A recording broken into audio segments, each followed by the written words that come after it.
Day one of the NFL draft really threw us for a loop when Matthew Golden went to the Green Bay Packers and Emeka Egbuka was selected by the Tampa Bay Buccaneers. Neither were wide receiver landing spots that we expected from a fantasy perspective going in, but both of these wide receivers are highly coveted top 5 rookies. So I'm going to compare the landing spots, let you know the fantasy impact, and I'm also going to tell you which of these two receivers I'd rather take in my rookie draft. All right, here we go. Let's start with Matthew Golden. He goes to the Green Bay Packers. And I have to tell you, at first sight, this one threw me a little bit.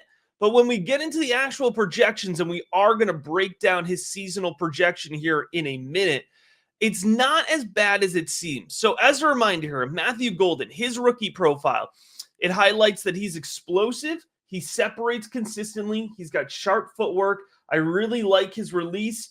I like Golden's ability to speed up quickly and accelerate downfield, but he does pair that with some good short area quickness. Now, in terms of route running, Golden has some versatility to him, which I think is going to be useful. I think he's going to be used over the middle of the field while Jayden Reed plays along the boundary. And so I think they're going to complement each other well in that way.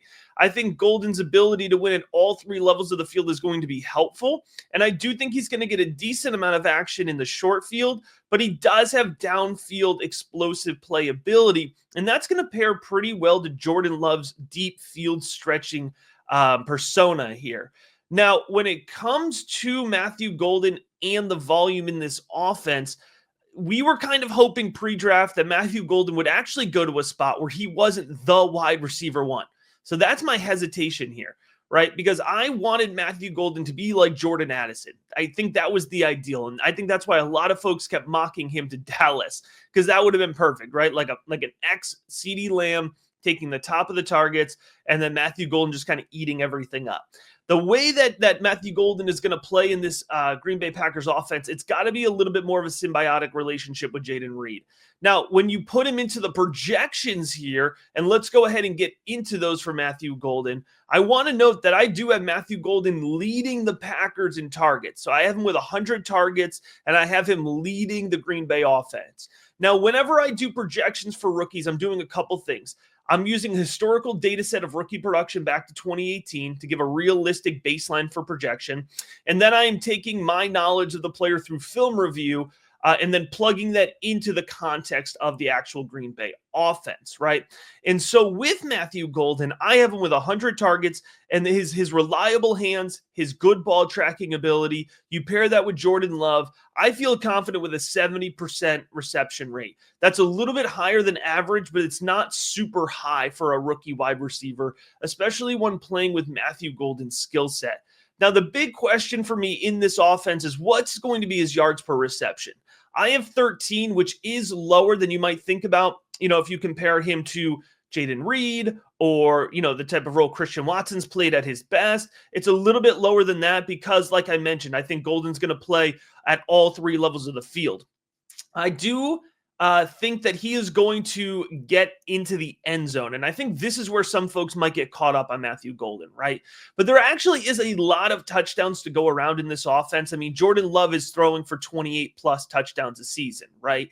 And so you do have the ability in an offense that, although they prioritize the run a little bit more last season than they normally would, historically, we do see the Packers pushing towards it and being pass leaning, right? And so that is going to yield itself to downfield touchdowns. And remember, there's a little bit of element of creativity that you can get with Matthew Golden, right? Especially as you get into the red zone. If you're looking for ways to get him the ball, you have the ability to do that, and that could lead to some touchdown upside as well. So again, with 19% of the market share, Matthew Golden is leading the way for the Green Bay Packers. And although at first sight, this landing spot isn't the most exciting, and to be honest, I don't think it gives you the highest overall, impact that you could have gotten from Matthew Golden.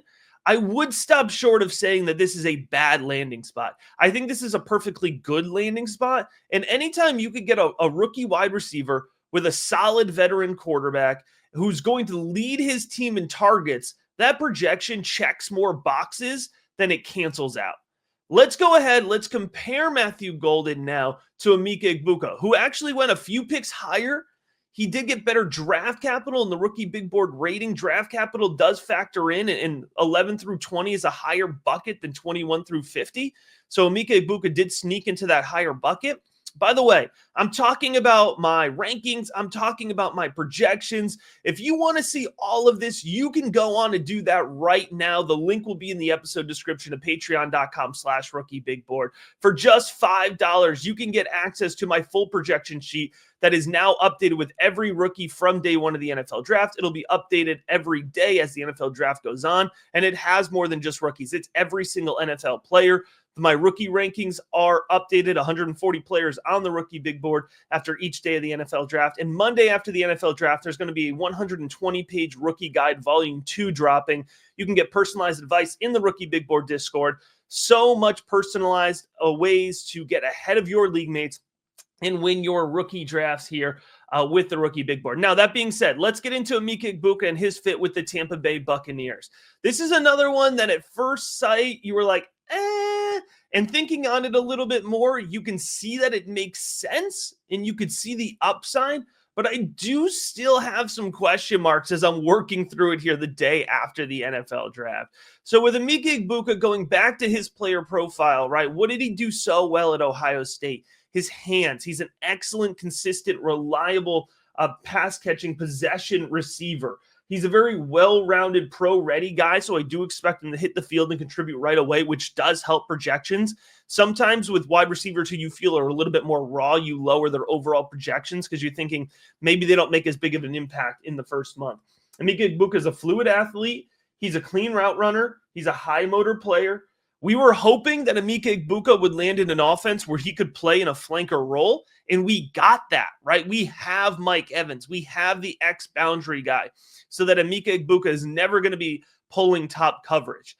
With Chris Godwin in this offense, and I know he's coming off of injury, but they paid him a lot of money, so you have to think that Chris Godwin is a factor in this offense still. You have some versatility, right, with Emeka Egbuka and Chris Godwin. I think you can move those guys around. You could put Egbuka into the slot. You can move him outside. You have some flexibility. I wouldn't be shocked if you do see Egbuka line up, in the backfield sometimes. I mean, he does have a little bit of this athleticism here that a creative-minded head coach would definitely be leaning into. And I think if you're drafting him 19 overall, you're leaning into that. Now, the projection is going to be very interesting here, and we're going to get into Egbuka's specific projections here in a minute, just like we did Golden. But I want to say right off the bat, Mike Evans is still the clear wide receiver one in this offense. I really don't think Egbuka takes much in terms of targets from Mike Evans, at least not in the 2025 season. The key for me is how much does Egbuka cut into Chris Godwin's role? So that's why I say competing for wide receiver 2 volume. It's between Egbuka and Godwin. Who is going to get the wide receiver 2 volume? Who's going to get the wide receiver 3 volume? But as you're going to see with Egbuka here, I think they're both going to still have good volume, right? The key with looking at why they can still both have good volume is Baker Mayfield actually surprisingly has the ability to support 3 wide receivers that I'm going to say are top 40 fantasy scoring options. And that might not sound the fanciest, top 40, but those are all starters, right? Top 36 wide receivers are going to be in your starting wide receiver slots. And then you got those flex spots, right? And so I think Egbuka, Godwin, and Evans can all be starting wide receivers for you each and every week. Bucks had the 5th highest passing rate in 2024. And now you do think that would get tweaked down slightly with Liam Cohen off to Jacksonville, but I don't think it's going to be, say, lower than the 10th highest passing rate in the NFL. So there's plenty of passing to go around. And if you look at what Emeka Egbuka does for Baker Mayfield, I think it is absolutely perfect. I think his underneath possession style, the ability to get the ball out quick near the line of scrimmage, the ability for Egbuka to separate instantly at the start of his routes. I think Baker Mayfield is going to absolutely love that. Now, it helps Emeka Egbuka, but also if you have Baker Mayfield shares, I think you are a big winner from yesterday. And also, I need you to remember here, it's not going to be in the projections slide, but remember, Emeka Egbuka has some rushing upside. He's not the most twitchy guy. He's not the most elusive after the catch, but Ohio State did get him at the ball at or near the line of scrimmage. They did give him handoffs. They did give him jet sweeps. And so I didn't go crazy with my rushing projection for Emeka Egbuka, but as we see his full projection here, I do just want to point out that you can add in your head. I put in another 15 carries, on the ground and a rushing touchdown. Nothing too wild. We're not talking Deebo Samuel usage, but even those 15 extra carries and that touchdown, that does make a difference when you're putting him into a projection sheet. And it's important to take that full context into account. So Emeka Egbuka here, I have him with 17% of the market share, and that is just slightly above Chris Godwin. And I'm putting him slightly above Chris Godwin because, like I mentioned, of a little bit more versatility. You can move him around. He fits in more packages. Not that you're going to throw Chris Godwin off the field, but also who knows if he's going to be fully healthy week one as he kind of comes back from this injury. And that equals 94 targets. That's a really nice spot to be in. And again, if we're playing the comparison game, remember, Matthew Golden had 100, right? But Emeka Egbuka at 72% reception, even better hands and even better possession guy. He's going to have 67 receptions. That's 741 receiving yards because I have him at 11 yards per reception. I think that's the key with Emeka Egbuka. There's a little bit lower of a ceiling because I do think his ADOT is going to be pulled closer to the line of scrimmage. And I say that partly because of what we saw at Ohio State. He primarily won in the bottom of the tree.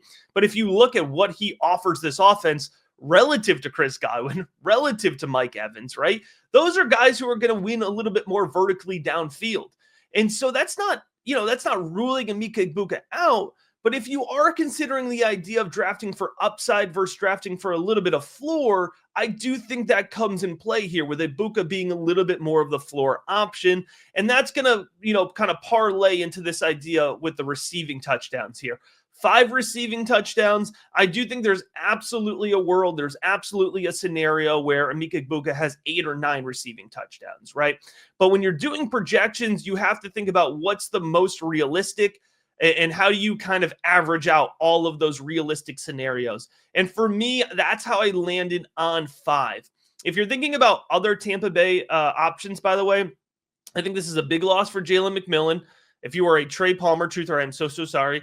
If you were holding out hope for Sterling Shepard, I think all of those guys kind of get lost in the sauce a little bit from this. You do have to tweak down Cade Otton a little bit as well, which I don't love because I have a pretty good amount of Cade Otton.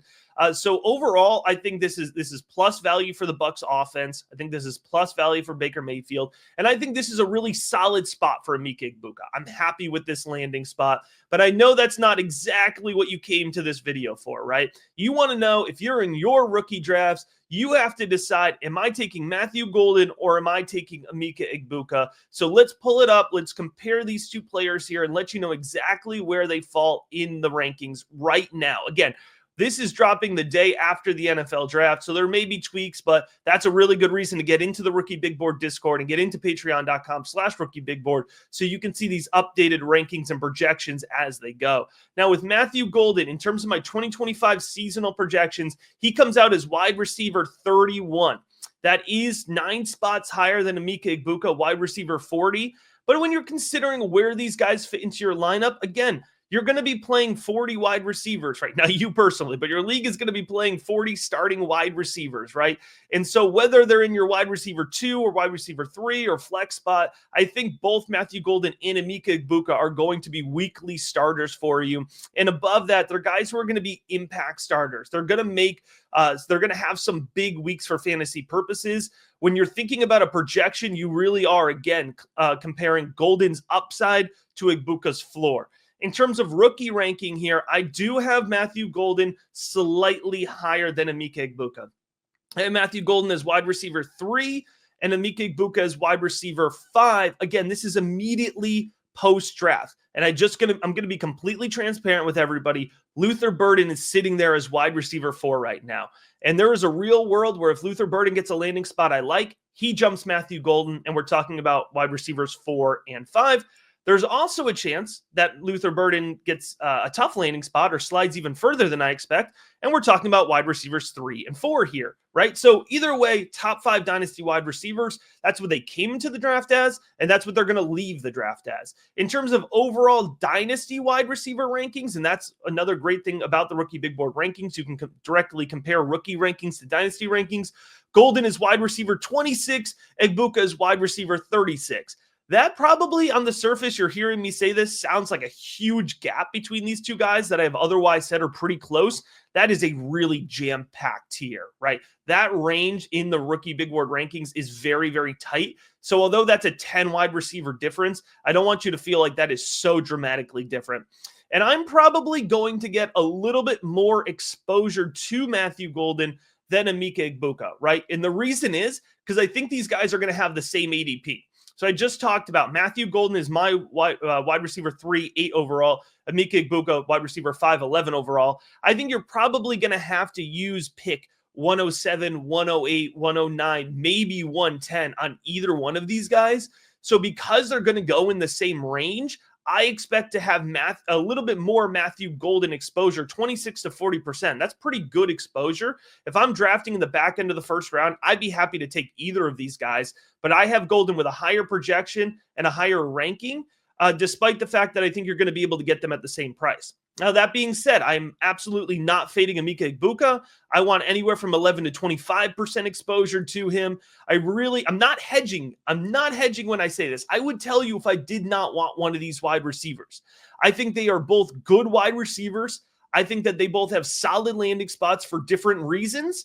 And I'd be happy to add either Matthew Golden, the Green Bay Packer, or Emeka Egbuka, the Tampa Bay Buccaneer, to my roster. The decision you have to make is, do you want to go for the upside with Matthew Golden? Do you want to get a little bit floor with Emeka Egbuka? I think you have a good choice to make either way. If you want to think through this conversation, drop a comment, let me know. I'm happy to talk about your specific roster, help you win your rookie draft. And as the NFL draft progresses, folks, I promise you there is going to be a whole lot more coming out on the rookie big board. Stay tuned for some more rookie content.